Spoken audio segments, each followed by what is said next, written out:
What's going on, guys? John Elder here from Codemy.com, and in this video, we're going to look at comparison operators in JavaScript. All right, guys, like I said, in this video, we're going to look at comparison operators in JavaScript. But before we get started, if you like this video, want to see more like it, be sure to smash the like button below, subscribe to the channel, give me a thumbs up with the YouTube algorithm, and check out Codemy.com, where I have dozens of courses with thousands of videos that teach you to code. Use coupon code YouTube50 to get 50% off lifetime membership. It's all my courses, videos, and books for a one-time fee, which is insanely cheap. All right, in the last video, we looked at assignment operators. In this video, we're going to look at comparison operators. And comparison operators allow us to compare things, usually two or more things. And that's super important in all programming. JavaScript is no different. You're always going to want to compare different things, either numbers or strings, text, other arrays, all kinds of things. You're always going to want to compare things, and comparison operators are what we use to do that. So that's what we're going to look at in this video. So let's head over to our code. I'm using the Sublime Text Editor and the Get Bash terminal as always. And as always, you can find a link to the code in the pinned comment section below, as well as a link to the playlist with all the other videos in this JavaScript series. So check that out if you haven't so far. So I've got a file, I'm calling it comparison.html, and it's basically the same code we've been working on. I just deleted the stuff from the last video. And I've got two variables, my num1 and my num2. And this one is 10 and this one is 5. So we can compare these using comparison operators, and we're going to go through all the comparison operators in this video. Well, most of them, there's a bunch of them. And the first one is the double equal to sign. And now in the last video, we looked at the assignment operator. That's just one single equal to sign.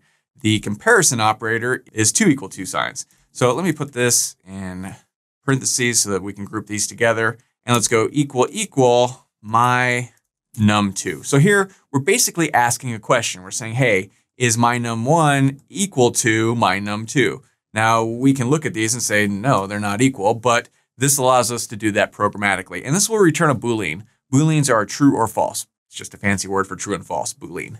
So let's go ahead and save this, head over to our web browser. I'm running that file in our browser here, hit reload, and boom, we see false. And that's what we would expect because 10 and 5 are not equal to. We could change this to 10 and 10, go ahead and save this, head back over here, hit reload, and now it says true. It's true that these two are equal, right? So pretty simple. The next one is exclamation equals, and this basically says, are they not equal? A lot of times in programming language, the exclamation point means no, sort of like danger, like, no. So this is like not equal. So this is saying, is num1 and num2 not equal? Well, if we save this and hit reload, it's false because we changed it to 10 and 10. They are equal. So it is false that they are not equal because they are equal. If we changed one of these to 5, for instance, then we're going to say, hey, are these not equal? Well, in this case, they are not equal. So it's true. It's true that they are not equal, right? That's kind of hard to wrap your brain around. It's true that they're not equal. So, okay, there we go. Now I should mention we're using numbers here. We could just as easily use anything else. We could say John and Elder. And let's just switch this back to equal just to make it, oops, there we go, equal. Are these two equal? Is John and Elder equal? No, that's false. They're not equal. They're obviously different, right? But we could change this to John and John, in which case it's true. Now, what happens if we change this to lowercase j and uppercase j in these two Johns? That is false. They aren't equal, right? They look equal. They're the same word, but JavaScript is case sensitive when it comes to these sorts of things. And this lowercase and this uppercase are not the same, so these two aren't equal. So just keep in mind, you can do it with numbers, you can do it with strings, you can do it with other variables, you can do it with other arrays, all kinds of things you could use these for, and just sort of keep that in mind. So let's switch these back. Equal and not equal. What else do we have? Well, we have all the math sort of operators, right? So we have greater than or equal to, less than, and less than or equal to. So here we're saying, hey, is num1 greater than num2? And I always remember this. I learned this when I was like 8 years old in school. Think of this as an alligator with its mouth opening, and it opens towards the bigger one because the alligator wants to eat more food. Ridiculous. So this is saying, is this one greater than this one, right? So in this case, it looks like it is greater because 10 is bigger than 5, right? So that's true.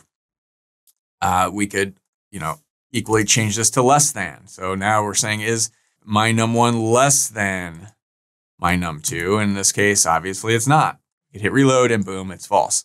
What else do we have? We've got greater than and less than or equal to. So this means greater than or equal to. Either one of these has to evaluate to true. So 10 is bigger than 5, but 10 is not equal to 5. But it is bigger. So as long as one of those evaluates to true, the whole thing will evaluate to true. And we can confirm this by saving this, and back over here and hit reload, and boom, that's true. We could play around with this. We could say, is 10 greater than or equal to 10? Well, it's obviously not greater than, but it is equal to. And only one of them has to be correct, has to be true for the whole thing to evaluate to true. So we would expect if we hit reload, it still is true. Now we could change this around. Say this one is 11 now. So is 10 greater than or equal to 11? Well, neither of those are true. It's not greater than or equal to. So we would expect this evaluates to false. That's pretty much it. There's some other ones you're going to come across at some point, like the triple equal to sign.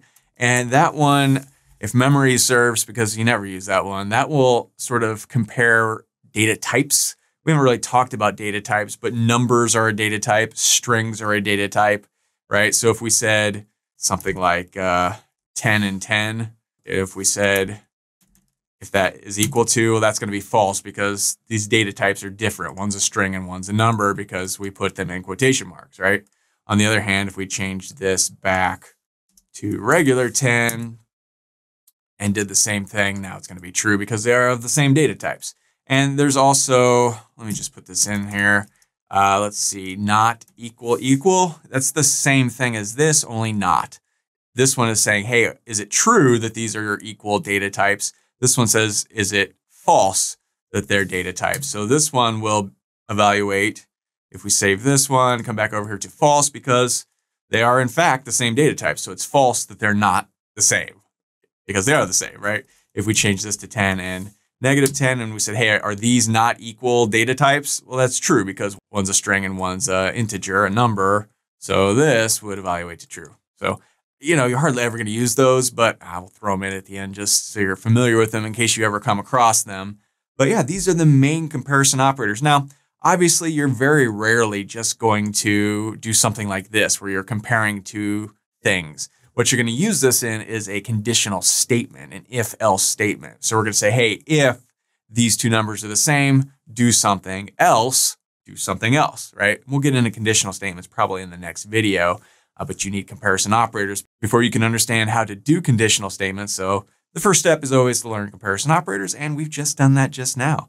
Very simple, very straightforward, very useful. You're going to use these every single day in programming, I promise you.